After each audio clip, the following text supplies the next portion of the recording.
नमस्कार, स्वागत है आपका झांसी के दर्शन में। देख सकते हैं इस समय हम कहाँ हैं? इस समय हम अपने हमारे प्रिय मित्र हैं संदीप सरावगी जी। और सही मैं दिल से एक बात कहता हूँ कि इस समय जन-जन के एक नायक मैं संदीप सरावगी हमारे पुराने मित्र हैं, उनके पास मैं बैठा हुआ हूँ।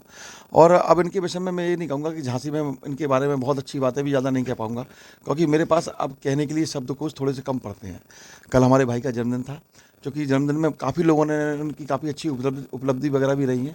मुझे मालूम चला कि इन्होंने काफ़ी जो यहाँ पर जो आदिवासी बच्चे वगैरह थे उनके लिए भी इन्होंने काम किया, और उसके साथ-साथ कुछ माताएँ यहाँ पर आई हुई थीं, उनको भी इन्होंने काफ़ी साथ उनको क्या-क्या उन्होंने सम्मान वगैरह किया है। आइए कुछ जानकारी लेते हैं कि अब क्या महसूस करते हैं और झांसी में क्या-क्या कमियाँ रह पहले गई हैं झांसी और दर्शन जन्मदिन में आपके इनकी क्या-क्या। चैनल का हम धन्यवाद करना चाहते हैं नीरज भैया कि आप चूँकि आप इस तरह के पत्रकार हैं लाइफ में कि आप हमेशा सच्चाई के लिए लड़ते रहे। हमारे मित्र भी हैं, बचपन के दोस्त भी हैं, तो सबसे बड़ा धन्यवाद आपके जीवन को लेकर कि उज्ज्वल भविष्य की कामना करते हैं आपकी।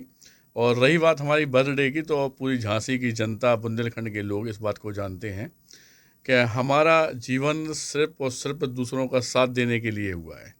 हम अपनी ज़िंदगी में जब तक दिन में किसी के काम में ना आ जाएं, या हम लोग किसी के आंसू ना पहुँचें, या किसी बहन बेटी के पिता या भाई के रूप में अपना जीवन ना हम ये समझते हैं कि आज हमने जीवन जिया ही नहीं। और चूँकि बुंदेलखंड की धरा एक ऐसी पृथ्वी है जहाँ पे क्रांति की पहली लहर भी हमारी वीरांगना महारानी लक्ष्मीबाई की वजह से, राष्ट्रकवि मैथिली शरण गुप्त, दद्दा ध्यानचंद, जिन्होंने हिटलर जैसे आदमी को मना कर दिया देश के लिए, ऐसे ही हम ये चाहते हैं कि अपने जीवन में एक समाज सेवी के रूप में हमारी झांसी की जनता यह कहे कि वास्तविकता में हमारे झांसी का एक लाल, हमारा बेटा एक ऐसा समाज सेवी पैदा हुआ। मुझे नेता बनने का कोई शौक़ नहीं है।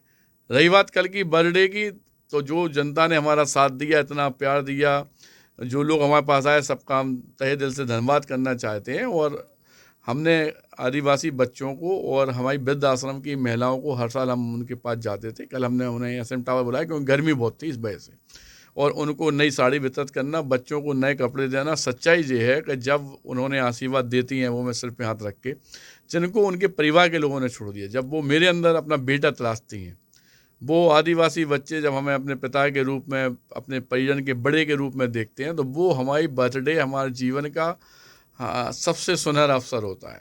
इसके अलावा हमारे पत्रकार भाई भी सारे लोग उपस्थित हुए, आम जनमानस भी उपस्थित हुए, और भारतीय जनता पार्टी से जो माननीय चुनाव लड़ रहे हैं हमारे भाई साहब शर्मा जी, वो भी आए। अच्छा लगा, जबकि ये तो एक ऐसा घर है हमारा कि यहाँ पे कोई भी आ सकता है, क्योंकि जात पात हम नहीं मानते, आप जानते हैं।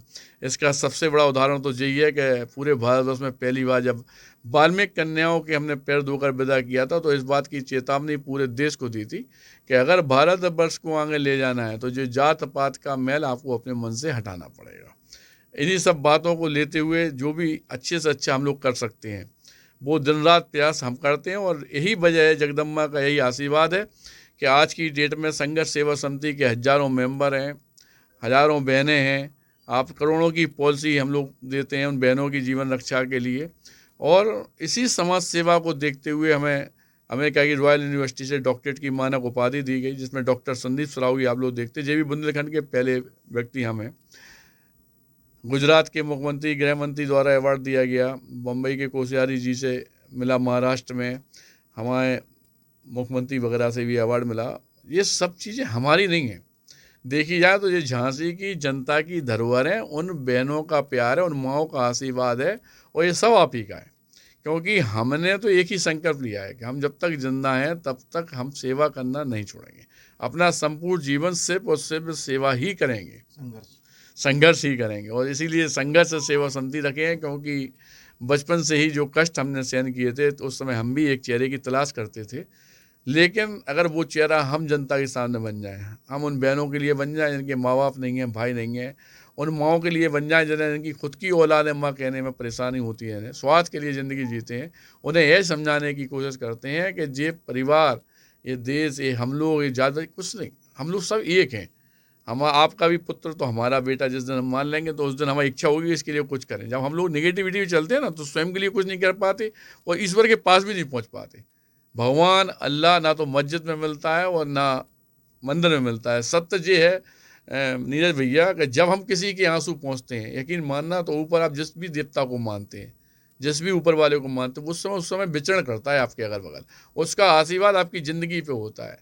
और यही वजह है कि जो दिन रात हम लोग आगे बढ़ रहे हैं, पब्लिक का साथ और प्यार मिल रहा है, इसकी सबसे बड़ी वजह यही है कि जब हम लोग किसी के आंसू पहुँचते हैं, आप देखा होगा कि हज़ारों बहनें गले लग के भैया, पिता के रूप में, बड़े भाई के रूप में, परिवार की छोटी बहनों के रूप में कहती, मतलब जब वो कहते हैं हमारे भैया ताकत से, तो हमारे अंदर भी इतनी ऊर्जा आ जाती है कि हमें ये लगता है कि वास्तविकता में हमने जो संकल्प